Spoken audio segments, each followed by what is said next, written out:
A semana passada foi um verdadeiro teste de nervos para quem acompanha o mercado, não foi? Nossa, e que teste! Vimos o Bitcoin despencar, perdeu aquele suporte psicológico dos US$ 100.000 e aí se instalou um pânico quase que instantâneo. Total. Todo mundo já começou a falar, será que vem um novo bear market? Aquele sussurro no mercado, né? Exato. Mas aí, do nada, o cenário vira completamente. O mercado se recupera, puxado por notícia lá da economia americana, uma confusão. É isso aí. E a nossa ideia aqui hoje é justamente tentar tirar o ruído e entender o que de fato está acontecendo por trás dessa montanha russa. Porque não é só o preço, né? A narrativa mudou muito rápido. Muito.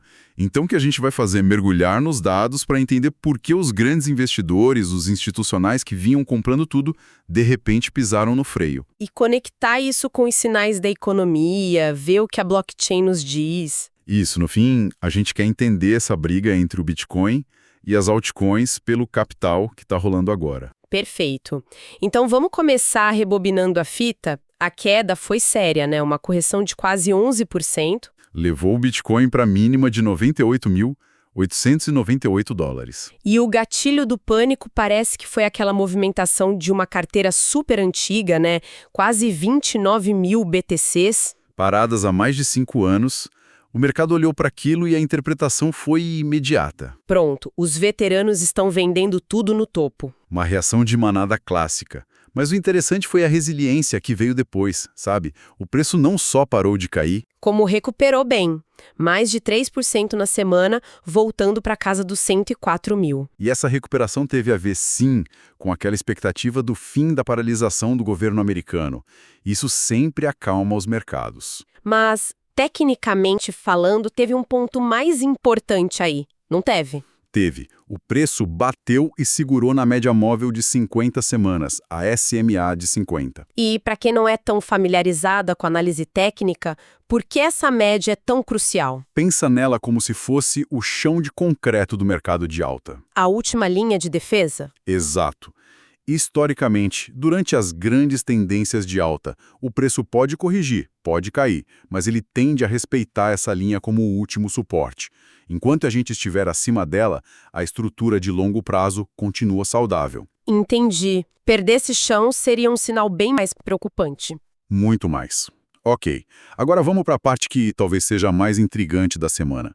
A mudança de humor dos institucionais. Ah, sim. Pela segunda semana seguida, tivemos mais dinheiro saindo do que entrando nos ETFs. E não foi pouco, né? Não foi. A conta deu $1,170 bilhões de saques. É muito dinheiro. E o que mais assustou não foi nem o número total, mas de onde esse dinheiro saiu.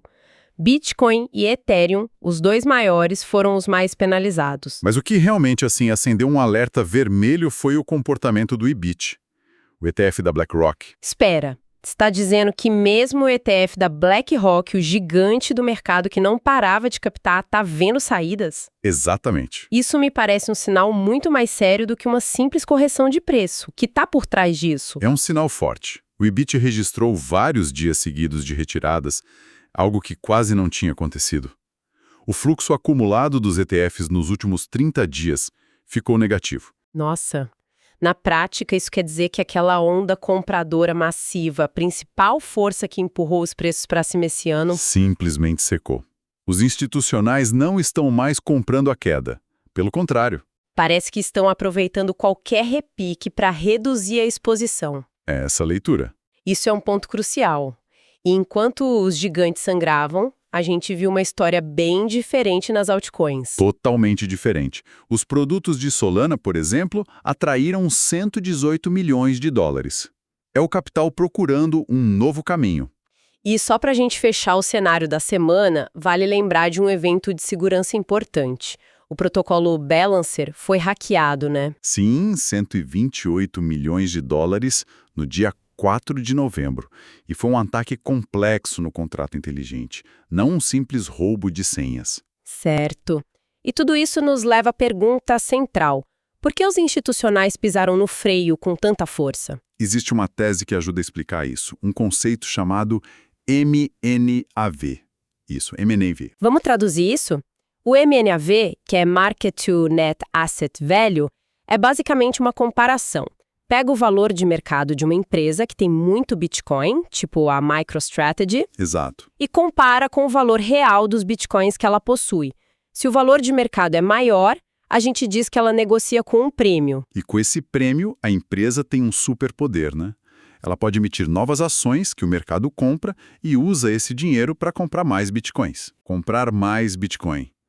Cria um ciclo virtuoso que joga o preço para cima. O problema é quando acontece o contrário. Se o mNAV cai para baixo de 1, a empresa passa a negociar com desconto. E aí vender novas ações se torna um péssimo negócio. A maquininha de comprar Bitcoin desliga. Desliga, exatamente. Então, a grande sacada aqui é que uma das baleias mais confiáveis do mercado, essas empresas, ficou sem munição. É isso que está deixando o preço tão vulnerável agora. É um dos principais fatores, sim. Os dados mostram que as compras dessas empresas caíram para o menor nível desde maio. Esse pilar de demanda que segurou o preço em várias quedas está muito mais fraco. O mercado ficou dependente quase que só dos ETFs. Exato. Que, como a gente acabou de ver, também estão com saídas. A demanda simplesmente sumiu por enquanto. E esse vácuo na demanda acontece num cenário macro que parece um quebra-cabeça com peças que não se encaixam. É como se existissem duas economias diferentes rodando ao mesmo tempo nos Estados Unidos.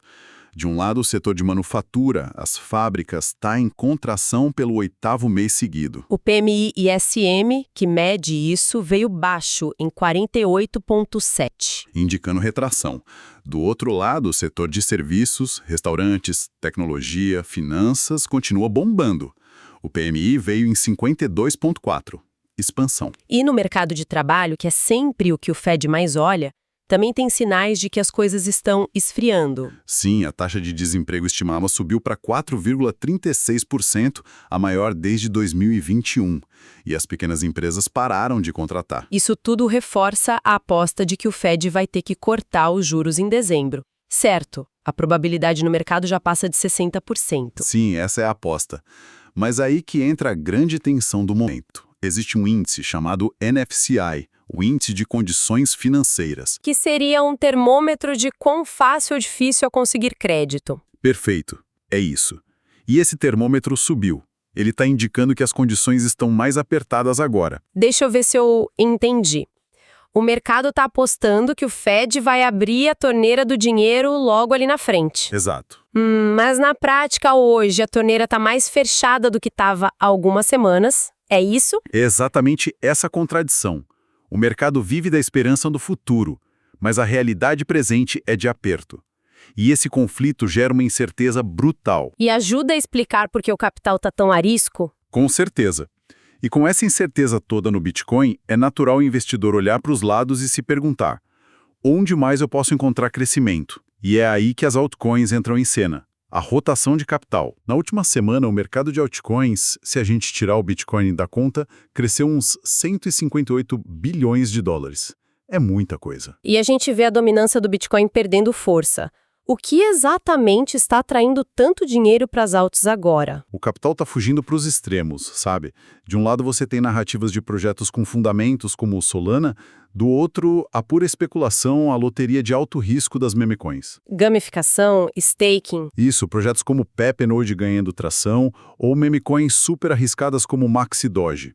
E, claro, a própria Dogecoin, que serve como um grande termômetro de liquidez para esse nicho. O capital buscando ou uma tese de valor ou um bilhete de loteria, e saindo do meio termo. Essa é a dinâmica. Interessante essa fuga para os extremos. E olhando para frente, o que a gente pode esperar? Se a gente tentar ampliar o zoom, qual é o quadro geral? Tem um modelo de longo prazo bem interessante que olha para o ciclo de liquidez global. Um ciclo que dura mais ou menos 65 meses. Ok. Esse modelo sugere que a gente está se aproximando do pico de liquidez, que deve acontecer lá pelo primeiro ou segundo trimestre de 2026. Isso indica que estamos na fase final e geralmente mais volátil e superaquecida do ciclo. Exato. Mas esse tipo de modelo cíclico não falhou no passado? Com a entrada dos ETFs e ditando dinheiro institucional, as regras do jogo não mudaram? Não tornou esses ciclos obsoletos? Essa é a pergunta de $1 milhão. A crítica é totalmente válida. A entrada dos ETFs é, sem dúvida, um fator novo. Um fator poderoso. Muito.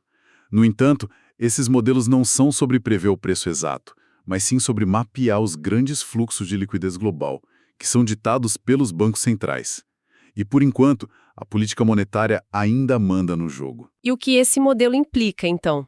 A implicação, se ele se mantiver, é que poderíamos ver uma correção de uns 15 a 20% no Bitcoin, talvez buscando a região dos $82.000, para só então iniciar a próxima grande onda de alta em 2026. É um guia, não uma certeza. Exatamente. E dentro desse cenário de possível correção, tem outra tendência curiosa que os analistas notaram em 2025. A divergência entre o Bitcoin e a prata. Isso mesmo. Enquanto o Bitcoin tem corrigido, a prata tem subido. É um sintoma clássico de um ambiente de risk-off, de aversão ao risco. Quando a liquidez aperta, como o índice NFCI mostrou, o capital busca refúgio. Exato. Ele sai de ativos de maior risco e procura coisas vistas como mais seguras ou com lastro físico, como os metais preciosos. É mais uma peça nesse quebra-cabeça que aponta para um curto prazo mais desafiador. Ok, saindo do longo prazo e vindo para a prática para esta semana. Para quem opera no dia a dia, tem uma chuva de desbloqueios de tokens vindo aí, né? Sim, é um ponto de atenção importante.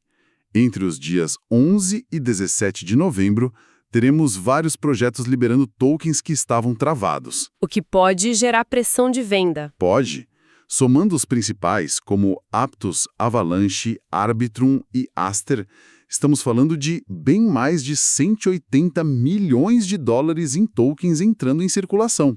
Não quer dizer que tudo vai ser vendido, mas é uma oferta adicional que o mercado precisa absorver. Exatamente. E o grande evento no radar que pode definir o rumo de tudo isso é a próxima decisão do Fed. Sem dúvida. Tudo converge para a reunião do FOMC em 10 de dezembro. Com o fim da paralisação do governo, os dados de emprego e inflação que estavam represados finalmente vão ser divulgados. E são esses números que vão guiar a decisão do Fed sobre cortar ou não os juros. Essa decisão será o principal catalisador para a liquidez global e para o apetite por risco nos próximos meses. Ela pode validar a esperança do mercado ou jogar um balde de água fria em todo mundo. Exatamente. Então, para a gente amarrar tudo, o que a gente tem é uma tensão muito clara. De um lado, um cenário de curto prazo que parece bem frágil. O suporte institucional sumiu, as condições financeiras estão mais apertadas e existe essa ameaça de uma correção cíclica no ar. É exatamente. E do outro lado, a gente tem uma perspectiva macro de longo prazo que continua parecendo muito boa. O ciclo de aperto monetário está no fim, a expectativa é de corte de juros e, eventualmente, mais liquidez será injetada no sistema. É clássica batalha entre uma fraqueza técnica de curto prazo e uma força fundamental de longo prazo. Perfeitamente colocado. O que nos deixa com uma pergunta final para refletir? Aquele suporte institucional que amorteceu todas as quedas recentes parece que tirou férias. E com a fase do dinheiro fácil deste ciclo, aparentemente chegando ao fim, a questão fundamental que fica é: se as grandes instituições, os compradores mais fortes, estão recuando, quem vai ser o comprador de última instância para absorver a oferta diária de novos bitcoins? Será que o varejo tem força para isso? Veremos uma nova onda de interesse de países? Ou o mercado simplesmente precisa de uma correção mais profunda para limpar o terreno e encontrar um novo piso, antes que a próxima grande onda de liquidez chegue lá em 2026? A resposta a essa pergunta vai definir o mercado nos próximos meses.